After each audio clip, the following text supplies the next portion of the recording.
Hola, hola, aquí para contarte algo sobre el útero, sobre sus síntomas, sus afecciones, sobre este aparato reproductor femenino y la mirada desde la bioneuroemoción y contarte, recordarte en realidad, porque es algo que todos ya sabemos, que las funciones arcaicas, que decimos arcaicas, las primeras, las que aparecen en la primera etapa de la vida, cuando estudiamos la biología y las primeras formas de vida, vemos que las primeras células, las primeras formaciones tenían funciones muy básicas y principales, que eran la de respirar, la de beber y de comer, ¿no? Entonces, y que todas ellas van a tener como fin principal, como finalidad principal, la reproducción, porque de hecho no tendría ningún sentido la vida, sino si de alguna manera esta no continuara, ¿no? Entonces el fin de la reproducción es eso,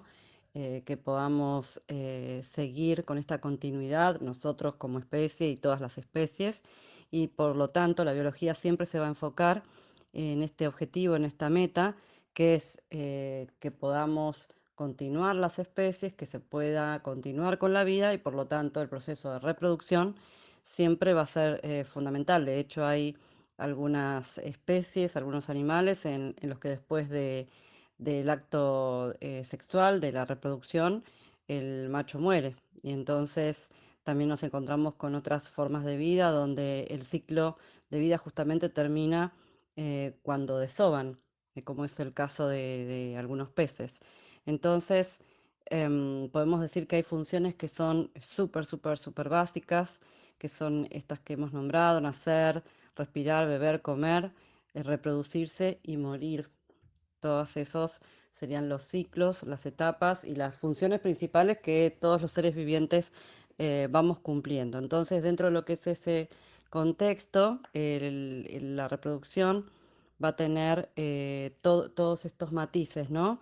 Va a tener distintos tipos de características de acuerdo al contexto donde uno viva, de acuerdo a las creencias que tiene, de acuerdo a la educación que ha recibido, de acuerdo a las experiencias.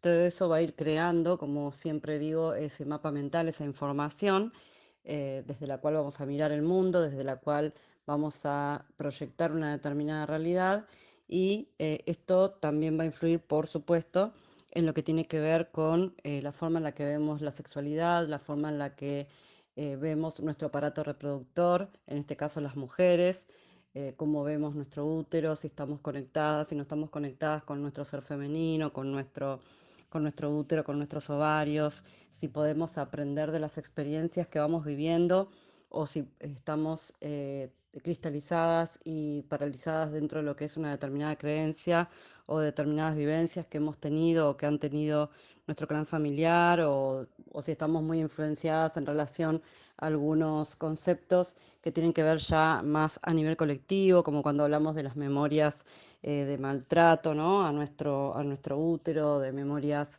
ancestrales, en los cuales hay como unas memorias de dolor muy profundas que también nos van a estar afectando porque, bueno, estamos todos en red, estamos todos unidos. La información cuánticamente viaja de generación en generación, siempre está, entonces vamos haciendo con esa información que vamos recibiendo lo que podemos, de acuerdo al nivel de conciencia, de acuerdo a lo que nos permitimos desaprender, de acuerdo a lo que nos permitimos aprender y de acuerdo a lo que nos permitimos experimentar y cuánto podemos ir más allá, ¿no?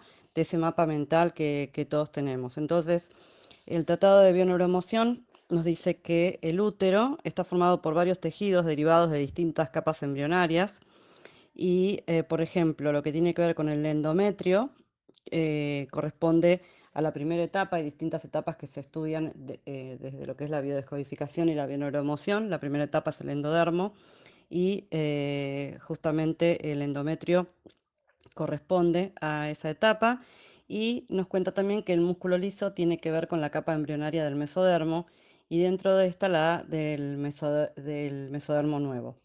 Entonces, el útero, lo que vamos a encontrar como significado simbólico, va a ser todo lo que está relacionado con la casa, ¿no?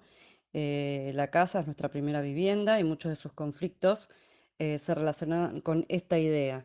Entonces, cuando, por ejemplo, vemos que alguien tiene, no tiene que ser todo igual porque no somos todas iguales y por supuesto cada una con su contexto y cada una con sus creencias, con su educación, con su vida, con su edad, etcétera, pero a nivel general. Por eso yo siempre digo que lo que es desde la biodescodificación a secas nos sirve buenísima información porque además hay muchos casos con los que se han hecho muchísimos recopilados de información y sabemos justamente a través de distintas investigaciones que cada órgano y cada parte de nuestro cuerpo y los síntomas que afectan o que creamos inconscientemente, por supuesto, pero que tienen que ver con mensajes que nuestro cuerpo físico nos está dando, van a tener que ver siempre con una regla que no va a ser 100% aplicable a todo el mundo. ¿Por qué? Porque si bien tenemos esto como regla, siempre puede haber excepciones. Entonces, a mí me gusta jugar con esto de saber, de tener esta información, pero también de tener la libertad de poder abrirme a otras posibilidades y saber que quizás esa persona que llega a consulta no tiene por qué encajar dentro de este significado, de esta simbología que se le ha encontrado dentro de estas áreas, aunque por supuesto que lo voy a tener como referencia y si siento, percibo, resueno con la información que empieza a abrirse en ese espacio de consulta, en ese encuentro, por supuesto que voy a conversar, a compartir muchas veces esta simbología porque a veces ayuda a que la persona pueda darse cuenta y pueda entrar en ese proceso de toma de conciencia y para en definitiva poder accionar desde otro lugar si es que está en ley y si es que así la persona lo decide, por supuesto. Entonces, sabemos que estos son significados que no podemos decir al 100% que sea así, por lo menos no, desde mi lugar lo trabajo así, pero sí que son una gran referencia y que nos puede ayudar muchísimo. De hecho, a mí me ha ayudado muchísimo, tanto para mí misma como para cuando transmito las terapias hacia otras personas, para poder orientar, ¿no? Como por dónde viene esa información inconsciente, que en realidad siempre somos nosotros mismos quienes proveemos esa información, porque una vez que estamos conectados, que estamos relajados, que podemos permitirnos abrirnos a la totalidad de las posibilidades, expandir la conciencia, sentirnos asistidos, sabemos que la información como que empieza a llegar, ¿no? Entonces, bueno, por eso está bueno tener esta información y saber también cómo manejarla. Entonces, por ejemplo, la endometriosis podría tratarse de un conflicto relacionado con no tener casa, en donde gestar a un hijo, ¿no? Entonces, si yo tengo un conflicto de que si quedo embarazada no sé si yo podría darle un techo a mi hijo, quizás eso haga que yo no pueda quedar embarazada, por ejemplo. Quizás eso haga que yo manifieste una endometriosis, cancelo, ¿no? Por supuesto.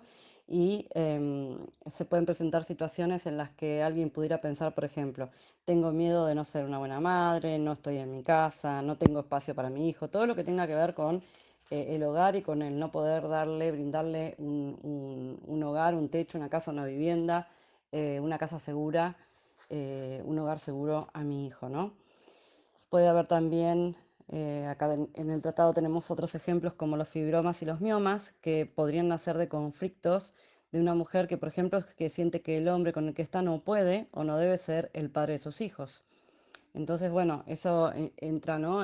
Por eso muchas veces vamos a escuchar esto de estar en coherencia, ¿no? Tratar de estar en coherencia con lo que hago, con lo que pienso, con lo que siento, con lo que acciono, con lo que digo, porque entonces puede que yo, por el tema que sea, sigo estando en una relación que quizás en el fondo sé que no quiero o de la que no puedo salir, o bueno, lo que sea que esté sucediendo donde algo no está en armonía y sienta que si quedo embarazada, entonces quizás no sea el momento adecuado para esa persona que está a mi lado, quizás no sea la persona que pueda ejercer ese rol paterno tal como yo lo veo. Ahí entran a jugar un montón de otras creencias, ¿no? A ver qué es para mí un padre, qué es para mí el rol paterno. Entonces, bueno, siempre hay mucho para desandar. Entonces, el sentido biológico de un mioma, en este caso, va a ser evitar tener hijos. Entonces, el mioma lo que hace va a ser venir a ocupar ese lugar que ocuparía ese hijo, ese feto, ese óvulo fecundado. Entonces, como ya está ocupado, y en realidad el fin último va a ser protegerme o proteger a esa mujer de que pueda tener hijos, porque inconscientemente hay una información que está diciendo no. Este padre no es conveniente para tu hijo, este hombre no puede ser el padre de tus hijos o lo que sea. Todo esto también puede estar enganchándose, obviamente, con información transgeneracional, con información del clan familiar. Y muchas veces podemos encontrar también que ni siquiera es una información inconsciente de la persona, sino que incluso puede ser una información inconsciente de su madre, de su abuela, o más arriba, ¿no? Todavía. Otro de los diagnósticos que se encuentran a veces tienen que ver con el cáncer de útero. Y bueno, en este caso siempre estamos hablando de que el útero es la casa, ¿no? Es el hogar, es eso, eso que me cobija, eso que protege. Entonces, el sentido simbólico siempre va a ser ese, pero al tratarse de un cáncer, vamos a hablar de una situación que se vive con cierto dramatismo y con situaciones que la mujer vive como insostenibles, ¿no? Y además, siempre que hablamos de cáncer, hablamos de rencores, de resentimientos, de cristalización de este tipo de emociones negativas relacionadas. En este caso va a ser con este aparato reproductor, con este útero que va a tener que ver probablemente con conflictos del nido, conflictos de no poder darle un buen hogar a mi hijo, conflictos de no poder quedar embarazada. Bueno, distintos conflictos que se van a presentar a nivel de mi rol materno, a nivel del rol paterno que podría asumir o asume el posible padre de mis hijos. Entonces, bueno, hay como, o el padre de mis hijos. De hecho, puedo tener síntomas aún habiendo tenido hijos y siempre nuestra biología se va a expresar, siempre nuestro útero, nuestros ovarios y todo lo que hace a nuestros aparatos que nos relacionan con nuestra feminidad, con nuestra mujer interna, se va a estar expresando, ¿no? De hecho, sabemos que conocemos al útero como lo que es el corazón arcaico, sabemos incluso que nuestro útero late, sabemos que desde allí nace toda nuestra creatividad, y si todo eso está nublado por las emociones negativas y no lo puedo resolver, no puedo ir hacia una autoobservación, no puedo mirarme a través de las emociones y reconocerme como un ser emocional y reconocer mis emociones y no las puedo gestionar de alguna manera y no puedo encontrar alguna solución a esos temas, a esos conflictos que tengo pendientes hoy por hoy. Entonces lo más probable es que nuestro cuerpo físico hable, grite en algunos casos, para que podamos trascender esa experiencia y que la podamos aprovechar como una oportunidad para ir por algo mejor, por la acción perfecta y correcta para mí. Y bueno, siempre esto dependerá del momento en el que cada uno esté. Así que bueno, espero que hayas disfrutado esta información. Nos vemos en la próxima. Soy Sonia para Ser Holística.